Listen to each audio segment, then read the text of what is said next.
Hello YouTube, welcome back to my channel.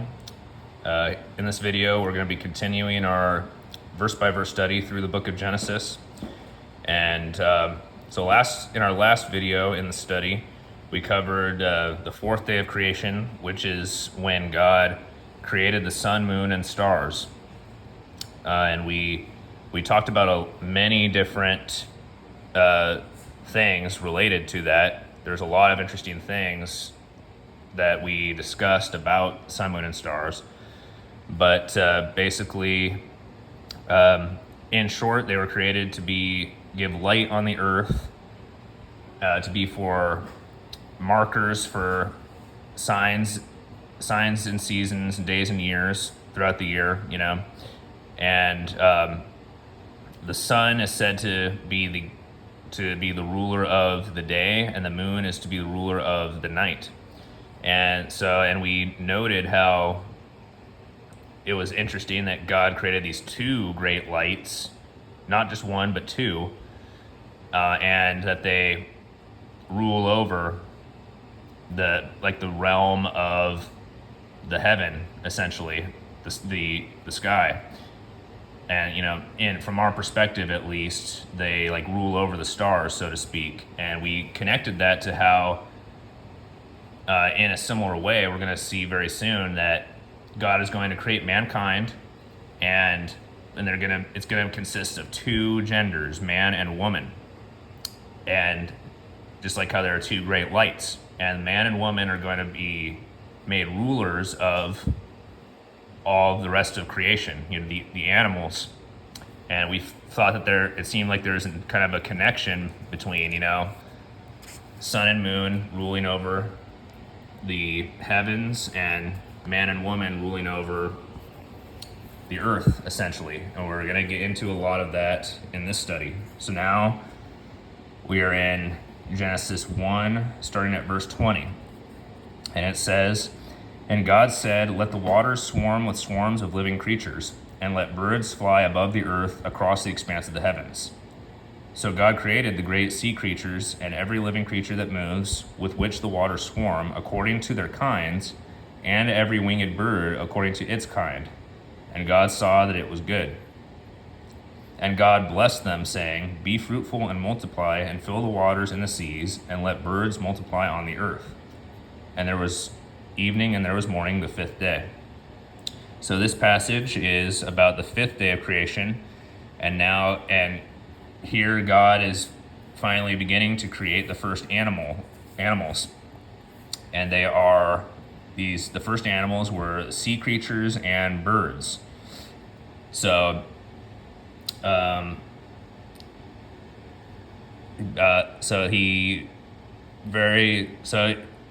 clearly,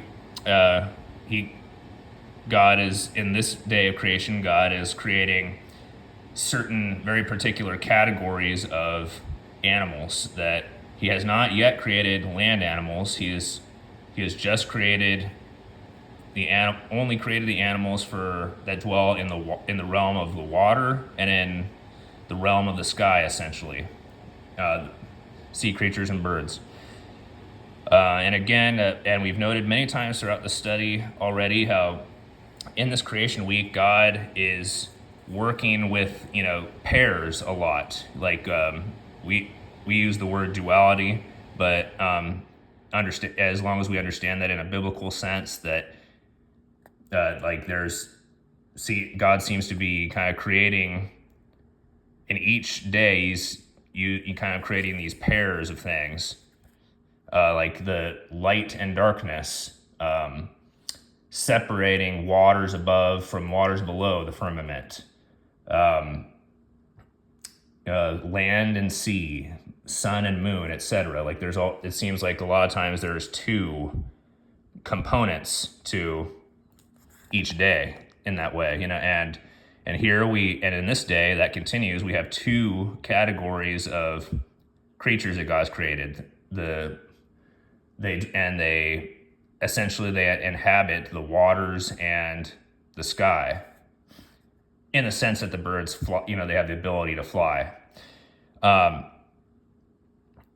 And we also see again that God is a God of order, because the text says that God created all these creatures according to their kinds.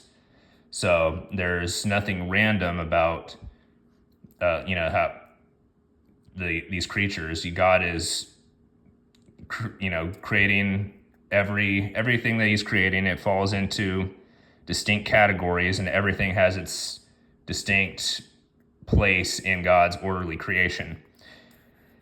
And verse 22, it says that, and God blessed them, saying, be fruitful and multiply, and fill the waters and the seas, and let birds multiply on the earth. So, and this is the first time in the creation week that God is now actually addressing, kind of speaking to what he has just created. It seems as if he's sort of speaking to the sea creatures and the birds, and speaking this blessing upon them to be fruitful and multiply, which we clearly means to reproduce, and to fill their domains that they live in. And it's interesting. I mean, the word fruitful, the specific wording that's used, be fruitful and multiply, that brings to mind, the earlier in the creation week, God had created the plant life, and we know that plants, they bear literal fruit, which contains their seeds. And God applies this word. God now applies the word fruitful to the animal kingdom as well. So, in terms of animals reproducing. So I just bring that up because God is very simply. I mean, God created life to reproduce. I mean, that's whether it's plant or animal life. And which is a distinct feature of life, as we know, that life reproduces according to its kind, and inanimate objects do not do so. And let's see, and now we'll move on to the next day, the sixth day of creation. So Genesis 1, starting at verse 24. And God said, let the earth bring forth living creatures according to their kinds, livestock and creeping things and beasts of the earth according to their kinds, and it was so. And God made the beasts of the earth according to their kinds, and the livestock according to their kinds, and everything that creeps on the ground according to its kind. And God saw that it was good. So here, notice that in verse 24 it says that God told the earth to bring forth the living creatures, and we're gonna cover that. It's similar to what is said about how God created man. We're gonna read that later on in detail, but the mankind and the land animals are created from the dust of the earth, which is interesting. So now for these. It's interesting to note that many of the creatures on the earth, God has actually, he has used some of the materials that he's already created, meaning, the dry land, the earth as a substance. God is now using that to bring forth living creatures.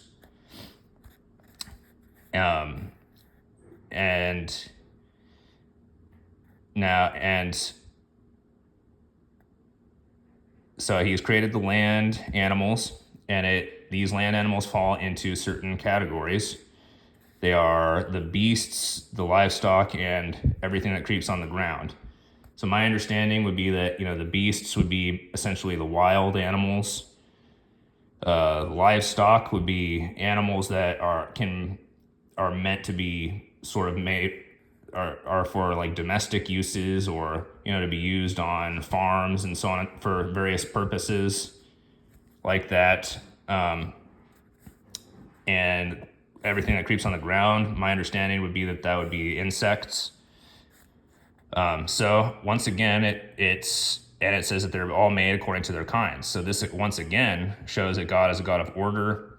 He's creating creatures. He creates everything according to kind of these intentional categories that fit a very specific function. They have everything has its place in God's orderly creation. And one thing I think is noteworthy about the land animals, it says that one of the categories of land animals that God created was livestock, which denotes that they are meant to be domesticated by and used by mankind for various purposes, like cattle, sheep, etc. And what's interesting about that is that mankind has not been created yet. These animals have been created before mankind, and yet God has already intended that certain animals are going to be meant to be used as livestock for the use of mankind. And I bring that up partly because this is just one detail that shows that the biblical account of creation is very opposed to the secular understanding of the origins of the earth and the origins of life. Because the secular understanding of all of that is that everything in the universe and on earth arose by accident, by chance, and everything is just an evolutionary process that takes place randomly without any inherent meaning or intention from a creator. But everything we've read really contradicts that. Again, we see that everything in the heavens and the earth was created by a personal creator God, and God created everything according to its kind, according to their categories for specific functions, and meaning that it's all intentional, it's not random. And so the secularists would understand, okay, no animal is inherently livestock.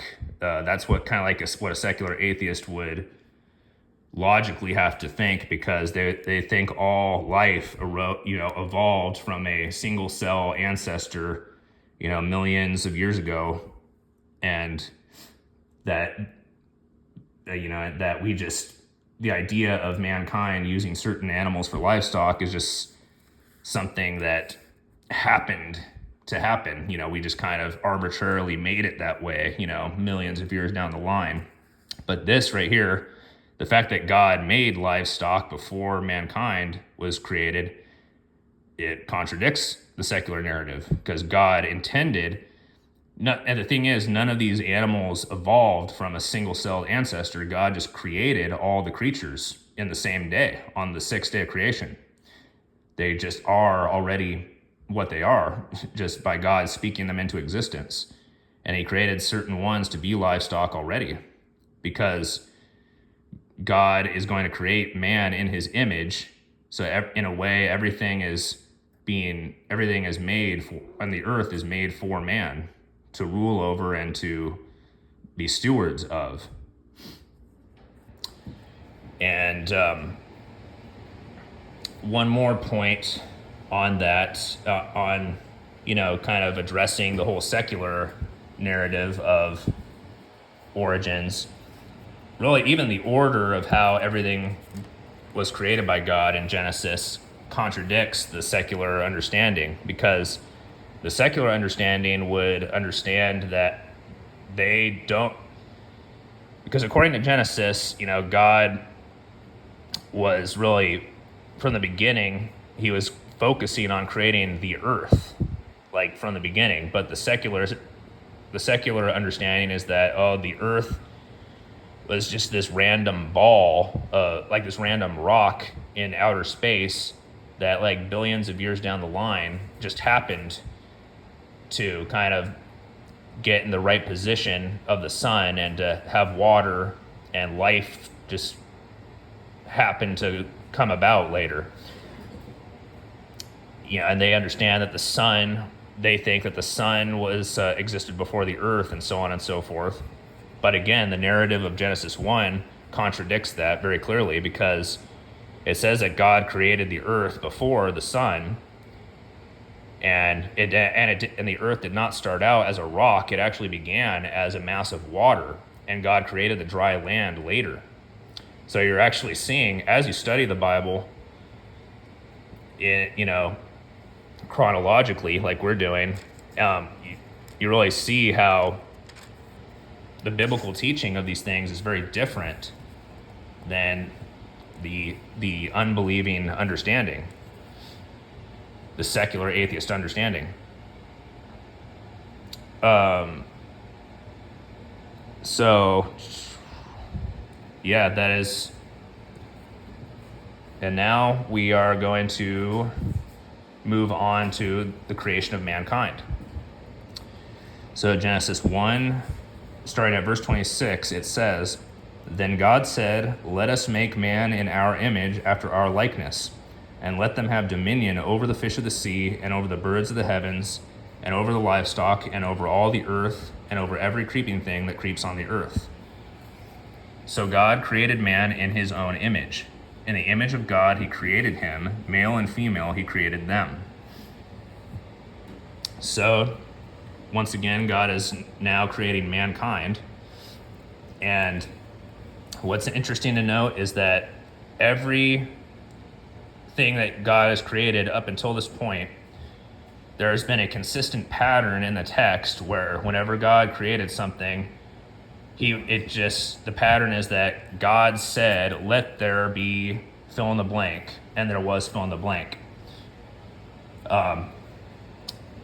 So it's a very simple, it was always a very simple, just God speaking the thing into existence, and then it came into existence. But now when we come to God creating man, we see it's a little bit of a breaking of that pattern. Now God is actually is like speaking to himself in this case, and he's saying, "Let us make man in our image, after our likeness." So he's, instead of just speaking, say, "Let there be man," and there was man, God is now kind of taking the time, so to speak to himself about this, as if it kind of has this particular kind of distinct importance in the creation order. He's speaking to him, and he says, let us make man in our image, after our likeness." So this idea of man being created in God's image, it communicates that mankind in some way resembles God more so than any other created thing does.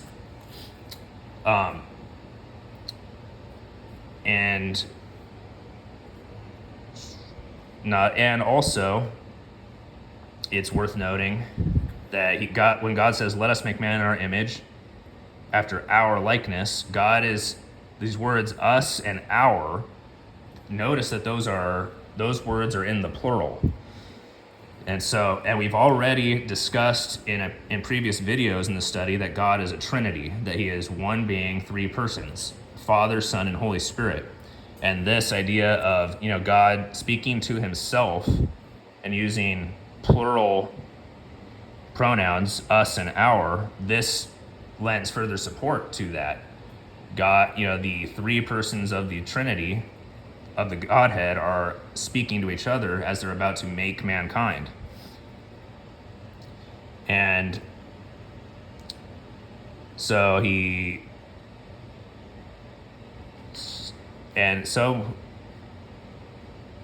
yes, we note that. And again, the image of God denotes that man resembles God in some way more so than any other created thing. And it goes on to say, "And let them have dominion over the fish of the sea, and over the birds of the heavens, and over the livestock, and over all the earth, and over every creeping thing that creeps on the earth." So immediately we see that part of this image of God, part of what that means is that man is going to have authority over all the creatures that God has created. So the fact that God is creating everything that exists shows that he has authority logically it means he has authority over everything that he is creating. God is sovereign and all powerful, and everything exists by his will and for his pleasure. And he has complete authority over all creation. And he created mankind to resemble him in multiple ways. He made them in his image. And part of having the image of God means that we are given authority over all the other lesser creatures that he created, the fish, the birds, and the animals. And this authority does not mean, not like in a tyrannical sense. We're not supposed to abuse the creation, but we were created to, have a good, just stewardship of it. And this is the way that this is the creation before sin came into the world. So at this point, the world is in complete harmony. There's no sin. So it's a very just and harmonious form of dominion that man is given over all the creatures at this point in time. And then in verse 27, it says, "So God created man in his own image. In the image of God, he created him. Male and female, he created them." So again, we noted earlier that God is a Trinity, that there are multiple persons who make up the one being of God. The three persons of the Trinity, they are all equally God. They have the full essence of deity, and yet they are one. It's not multiple gods, it's one God who is three distinct persons within that one Godhead. And so when, in verse 27 here, what is worth noting is, so God created man in his own image. In the image of God, he created him. So notice, so far, we have a lot of singular pronouns. He created man in his own image. In the image of God, he created him. And then in the very next phrase here, it says male and female, he created them. Them meaning plural. And obviously, male and female, that is two genders, and that, again, shows plurality in mankind. So God, in a sense, what is one aspect of man being made in God's image is that, in a certain way of looking at it, man is also one and many simultaneously. There's the one category called mankind or man, but within man there are two genders. There's a multiplicity within that one category of man, male and female. And so and I'm just going to go already to the next sentence in verse 28. It says, "And God blessed them, and God said to them, 'Be fruitful and multiply.'" So not only is man, male and female, mankind consists of the two genders, and they are given authority, but God told them to be fruitful and multiply. So mankind is to reproduce. And so where I'm getting at with this is that, okay, so to be fruitful and multiply, that is a similarity that mankind has with the animal kingdom, because we already read the animal kingdom was also told to be fruitful and multiply. So then you could ask the question, okay, so is man just an animal like all the other animals? And the answer is no. There are certain things that man has in common with the animals, that we have a physical body, we're made from the dust of the earth like the animals are, and we reproduce in a way that's similar to the animals. But as was already noted, God created man in his image. And man is the only creature that is said to be made in God's image. And we resemble God more so than any other creature does. And we were given authority over all the creatures in a similar way that reflects the fact that God has authority over all creation. But we are also told mankind is told to be fruitful and multiply. And another aspect of this is that, I said that God is a Trinity. He has three persons. And what is interesting is that when it comes to mankind being male and female, when man and woman reproduce, that the bare minimum of a family is three persons. If you think about it, it's a man, his wife, and they have to have at least one child in order to have a family. And what is a family is a minimum of three persons. So I find that interesting. God designed mankind so that they are part of the image of God is, the authority aspect, and another part of it is that there are multiple persons, that they're, and a family of three persons, which again is a minimum amount of persons in a family, man, woman, and child. That minimum family reflects the three persons in the Trinity, you see. And I just, I find that very noteworthy. So going back to verse 28 here, it says, "And God blessed them, and God said to them, be fruitful and multiply, and fill the earth and subdue it, and have dominion over the fish of the sea, and over the birds of the heavens, and over every living thing that moves on the earth." So this verse is reiterating everything that was just said. Man is part of the image of God, is, these multiple persons involved that make up mankind, be fruitful and multiply, and they are given authority over all creatures. Now in verse 29, it says, "And God said, behold, I have given you every plant yielding seed that is on the face of all the earth, and every tree with seed in its fruit. You shall have them for food. And to every beast of the earth, and to every bird of the heavens, and to everything that creeps on the earth, everything that has the breath of life, I have given every green plant for food." And it was so.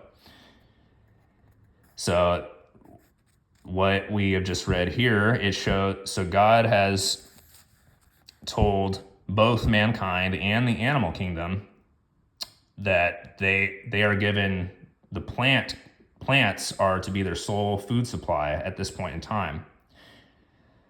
So again, God has created everything to have a specific purpose, its own particular purpose in his orderly creation. And the purpose of the plants at first, in the pre-fall creation, the purpose of plants was essentially to be the food supply of man and animals. So at this point, all creatures were vegetarians. Before the fall, there was no eating of meat. So that is worth noting. So that does not mean that it's wrong to eat meat nowadays. It's just that there has been a change of things over time, really, since sin came into the world. And it was actually at the time of Noah that God then told mankind that they are now permitted to eat meat. So God willing, if we get to the story of Noah, we'll get into all that. But at this point during the creation week, so this is all before sin came into the world, the order that God established was that there was no creatures were eating other creatures. It was just they're all eating plants. And again, I think this shows, and another thing, there was technically, before sin, there was no death either. When sin came into the world, so did death. So at this point in the world's history, there was no death, and there was no killing of creatures killing their fellow creatures and eating them. So this is a very harmonious world right now, and without sin. And as we're going to read later in Genesis, mankind had much longer lifespans back then. So that right there tells you that, our very biology has been altered over the course of history ever since, sin came into the world, and all the years that have followed after that, there's been very much so a change in human life. We live much shorter lifespans now, and we can eat meat now, et cetera, et cetera. But before sin came into the world, at this point, there is no death at all. Man was just going to live forever, if there had not been sin, and they were just to eat plants, not animals. And man was given authority over the animals, and as I said before, it was a very harmonious kind of relationship between man and animals. There's no predator or prey. It was a very harmonious, kind of peaceful existence at first. And so now we will end the study with verse 31.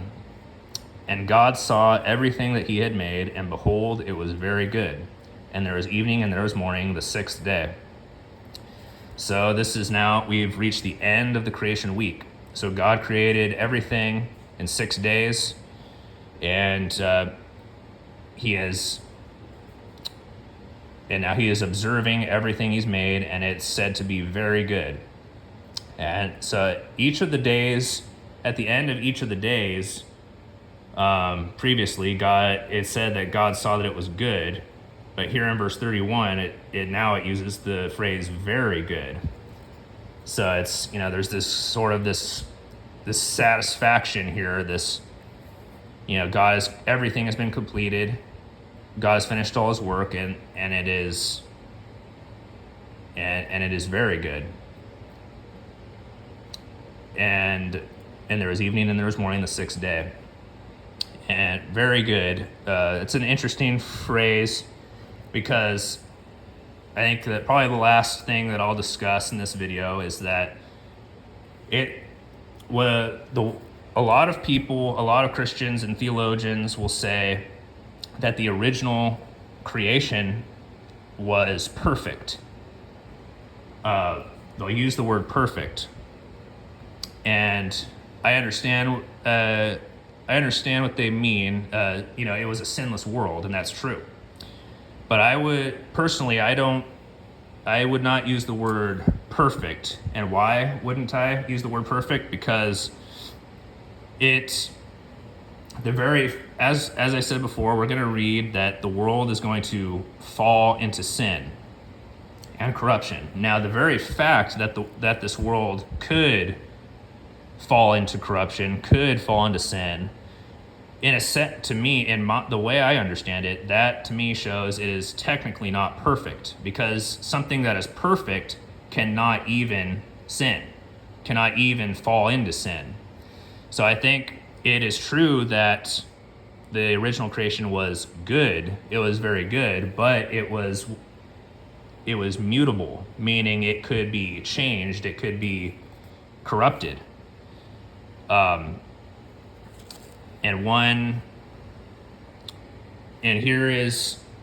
show you a verse in Revelation that kind of supports what I'm saying a bit. So we're going to go to Revelation chapter 2, I believe. Actually, wait. It's Revelation 3. So here Jesus is speaking to the church age believers. Revelation 3, starting at verse 11. Jesus says, "I am coming soon. Hold fast what you have, so that no one may seize your crown. The one who conquers, I will make him a pillar in the temple of my God. Never shall he go out of it." So this is speaking. The book of Revelation is partly about the new creation that is coming in the future, the new heavens and the new earth that are going to be superior to the original creation. There is going to be not only is there going to be no sin, it's not going to be possible for the new creation to become sinful.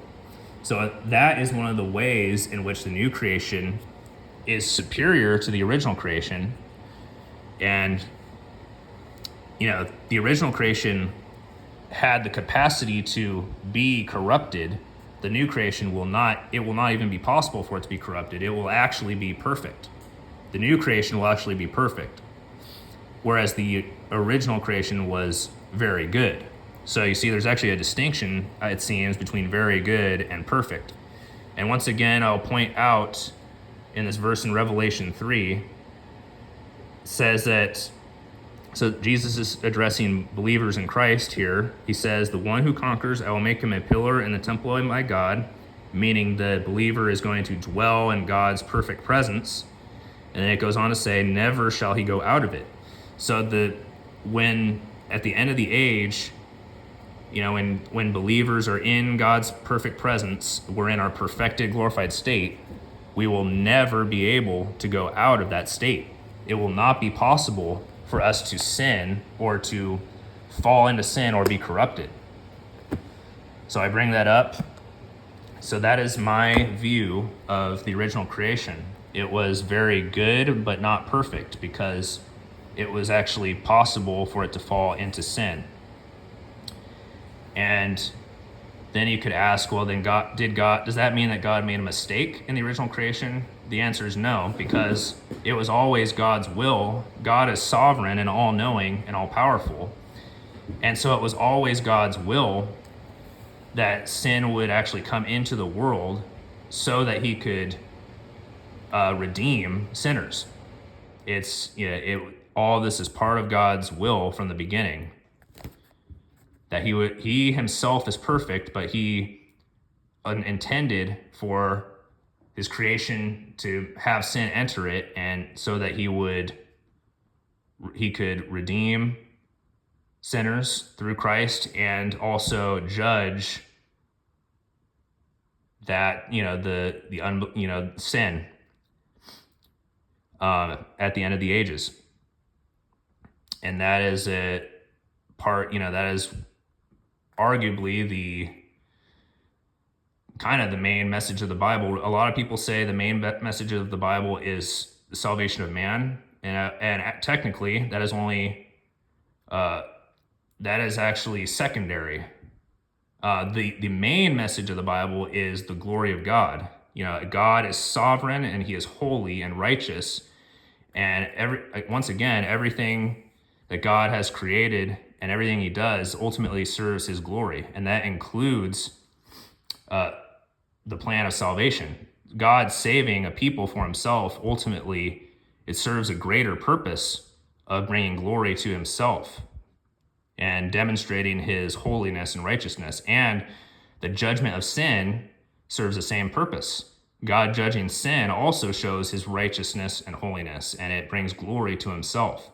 So that really is the grand message of the Bible at the end of the day. So I think that is enough to chew on for this video.